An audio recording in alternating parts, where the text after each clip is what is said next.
दोस्तों, आज हम जिस देश के बारे में बात करने वाले हैं वो देश वाकई में सबसे अलग है, क्योंकि महज 40 सालों में इस देश ने इतनी तरक्की की है कि आज ये देश सबके लिए डेवलपमेंट मॉडल बन गया है।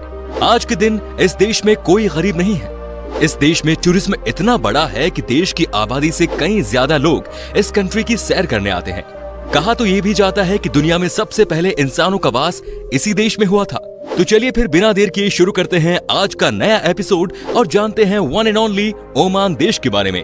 दोस्तों, बस आप इस वीडियो को अंत तक जरूर देखिएगा, क्योंकि आज हम आपको ओमान के बारे में एक से बढ़कर एक रोचक जानकारी देने वाले हैं।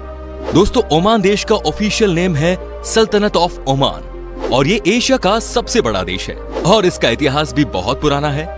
इस देश की कुल जनसंख्या दोस्तों सिर्फ 49 लाख है, लेकिन सबसे अजीब बात यह है कि यहाँ के लोग पॉपुलेशन को लेकर अवेयर हैं और उन्हें पता है कि ज्यादा जनसंख्या होने से कितनी परेशानी बढ़ सकती है। दोस्तों, ओमान देश के बारे में कहा जाता है कि अभी ज्यादा साल नहीं बीते हैं जब 1970 तक इस देश में बहुत गरीबी हुआ करती थी। परेशानी इतनी थी कि यहाँ के लोगों के पास खाना खाने तक के लाले पड़े थे, पहनने के लिए कपड़े नहीं थे। यहाँ के लोग बहुत ज्यादा अफ्रीकी देश की तरह रहन सहन फॉलो करते हैं।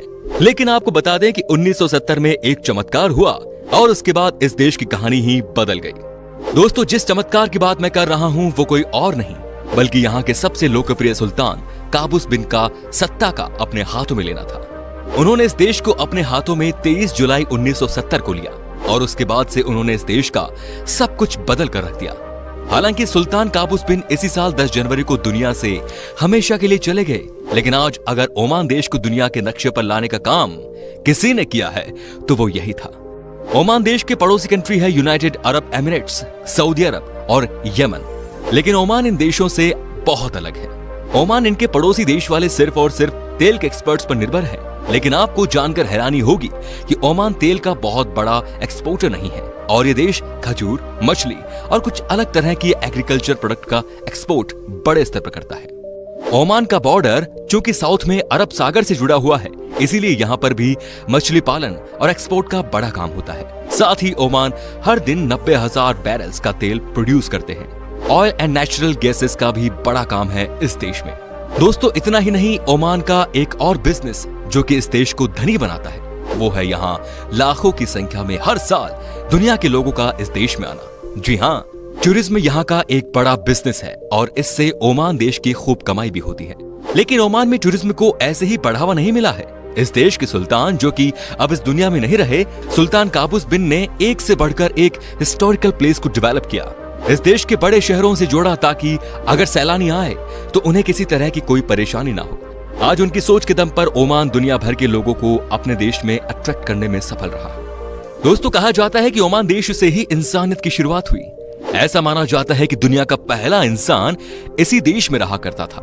एक रिसर्च के मुताबिक इस देश में 1,06,000 वर्ष पहले से ही इंसान रह रहे हैं। कितना पुराना है ओमान देश का इतिहास, आप इसी बात से अंदाजा लगा सकते हैं। ओमान देश की अगर वेदर की बात की जाए तो यहाँ भी हमारे देश की तरह ही हाल है। यहाँ गर्मी के मौसम में बहुत गर्मी पड़ती है तो वहीं ठंड के मौसम में औसतन ठंड होती है, जबकि जुलाई से लेकर सितंबर के महीने में कई बार बारिश भी देखने को मिल सकती है। ऑन एन एवरेज इस देश में 350 दिन तक सूरज की रोशनी निकलती है। यहाँ पर आपको 90% मौसम साफ ही मिलेगा। ओमान में 1970 के बाद इतने सारे बदलाव देखने को मिले, जिसमें से एक है एजुकेशन पर फोकस। दोस्तों, कहा जाता है कि एक समय इस देश में पढ़े लिखों की संख्या देश की आधी आबादी भी नहीं थी और कहा जाता है कि आज इस देश में 92% लोग आपको पढ़े लिखे मिलेंगे। कहा जाता है कि यहाँ के सुल्तान ने ही ये बात कही थी कि education is the best investment in the world. दोस्तों, आपको बता दें कि ओमान देश में मेडिकल की पढ़ाई करने वाले स्टूडेंट्स का खर्चा यहाँ के सुल्तान ही उठाते हैं। जी हाँ भाई, यहाँ मेडिकल की पढ़ाई बिल्कुल फ्री है। वैसे तो बाकी भी एरिया में आपको ज्यादा पैसे खर्च करने की जरूरत नहीं पड़ती, लेकिन मेडिकल एजुकेशन तो यहाँ टोटली फ्री है। दोस्तों, कहा जाता है कि 40 साल पहले इस देश में खाने तक की परेशानी थी, लेकिन अपनी मेहनत और बढ़िया सोच की वजह से ओमान आज उन देशों में शामिल हो गया है जहाँ कोई टैक्स नहीं लगता। जी हाँ, जो आपको सैलरी मिलती है वो पूरी की पूरी आपकी ही होती है।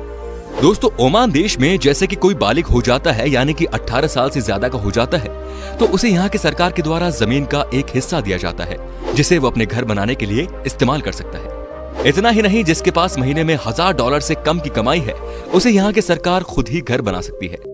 है ना भाई एकदम मस्त। आपको घर खरीदने का कोई टेंशन नहीं और ना ही टैक्स भरने का। ओमान देश की एक और अच्छी बात यह है कि यहाँ महिलाओं के साथ किसी भी तरह का भेदभाव नहीं होता। इस देश में महिलाओं को पूरी आजादी है अपने तरीके से लाइफ जीने की। साथ ही यहाँ की महिलाएं ना सिर्फ अलग प्रकार की जॉब करती है, बल्कि दोस्तों ये महिलाएं आजकल देश की सेना में भी शामिल हो रही है। जब भी हम जानते हैं कि अरब कंट्री में महिलाओं को ज्यादा फ्रीडम नहीं दी जाती है, लेकिन ओमान बहुत गलत है। यहाँ की महिलाएं वोटिंग में भी बढ़ चढ़कर हिस्सा लेती हैं। ओमान देश में 75% लोग मुस्लिम होते हैं, बाकी के 25% में हिंदू, क्रिश्चियन और अन्य धर्म के लोग होते हैं। यहाँ के बारे में कहा जाता है कि इस देश में धर्म के नाम पर कभी राजनीति नहीं होती। दोस्तों ओमान देश में आप शराब भी नहीं पी सकते। जी हाँ, शराब पीना इस देश में गैर कानूनी माना जाता है और ये गलती करने वालों के खिलाफ कड़ी से कड़ी कार्यवाही की जाती है। हालांकि क्रिश्चियन के लिए इस नियम में थोड़ी छूट दी गई है। ओमान देश को पक्षियों का देश भी कहा जाता है। बहुत ही कम लोगों को पता है ये बात कि ओमान में आपको ठंड के मौसम में यूरोप, अफ्रीका और एशिया के सभी तरह के पक्षी आपको देखने को मिल जाएंगे। कहा जाता है कि पक्षियों को ये देश बड़ा पसंद आता है।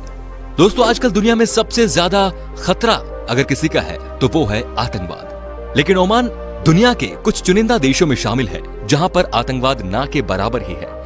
कहा जाता है कि इस देश में किसी भी तरह की कोई भी गलत गतिविधियां नहीं चलती। मतलब कि भाई यहाँ पर अपराध की दर बहुत कम है। यहाँ के नियम कानून इतने खतरनाक है कि किसी की हिम्मत नहीं होती है कि कोई क्राइम करने के बारे में सोच भी ले। दोस्तों ओमान देश में आपको यहाँ के लोकल लोगों के अलावा भारत के लोग, पाकिस्तान के लोग, श्रीलंका के लोग भी मिल जाएंगे। कहा जाता है कि इस देश में कुछ लोग अफ्रीका से भी पलायन करके आ चुके हैं। दुनिया के अमीर देशों की सूची में ओमान का नंबर 24वें स्थान पर आता है। आपको यकीन नहीं होगा, लेकिन ये देश आर्थिक तौर पर कई देशों से कोसों आगे है। यहाँ पर आपको हर इंसान आर्थिक तौर पर मजबूत नजर आएंगे। इस देश के रिश्ते अमेरिका और ब्रिटेन के साथ बहुत अच्छे हैं। ओमान का अमेरिका और ब्रिटेन के साथ डायरेक्ट ट्रेड का रिश्ता है। कुछ चीजें ओमान से एक्सपोर्ट की जाती है तो कुछ प्रोडक्ट अमेरिका और ब्रिटेन से इंपोर्ट भी किए जाते हैं। मिला जुलाकर देखा जाए तो ये बहुत ही शांत देश है और यहाँ के लोग सिर्फ अपने काम से काम रखते हैं। दोस्तों आपको जानकर हैरानी होगी कि इस देश की आबादी 50 लाख से भी कम है, लेकिन इस देश में बनाया गया शिप यानी कि जहाज बहुत बेहतर माना जाता है। दुनिया के कई देश अपने शिप का निर्माण इसी देश में करवाते हैं। ओमान देश में 1970 तक कोई होटल नहीं था, लेकिन आज इस देश में 100 से ज्यादा 5 स्टार होटल हैं और 4 दुनिया के सबसे बेहतरीन 7 स्टार होटल भी इस देश में मौजूद हैं, जो कि टूरिज्म को बढ़ाने में इंपॉर्टेंट रोल निभाते हैं। ओमान की करेंसी ओमानी रियल है और लगभग 196 भारतीय रुपए के बराबर होता है।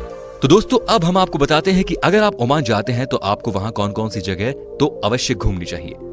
अल फाज़ई। ओमान अपने खूबसूरत समुद्री तटों के लिए प्रसिद्ध है। अगर आप देश में हैं तो अल फाज़ई समुद्र तट के लिए एक यात्रा बिल्कुल ना भूलें। ये समुद्र तट 8 किलोमीटर तक फैला है और मूल रूप से 6 अन्य समुद्री तटों के गठन से बना है। ये जगह बहुत लोकप्रिय है और हजारों लोग हर साल गर्मी में एक ब्रेक लेने के लिए यहाँ का दौरा करते हैं। अल मुक्सैल। ये समुद्र तट ओमान के सबसे प्रसिद्ध समुद्री तटों में से एक है। सुबह के समय में ये जगह बहुत ही शांतिपूर्ण होती है और ये खूबसूरत जगह स्थानीय लोगों के साथ साथ पर्यटकों द्वारा भी खूब पसंद की जाती है। सलालाह अपने समुद्र तट और सही जलवायु के लिए प्रसिद्ध है। यही वजह है कि यहाँ लोग हमेशा आराम करने के लिए जाते हैं। खासाब किले।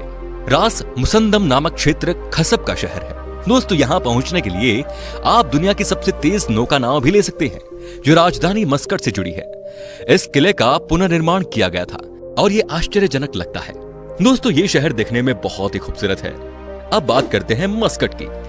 ओमान की राजधानी का नाम है मस्कट, जो कि बहुत ही खूबसूरत है।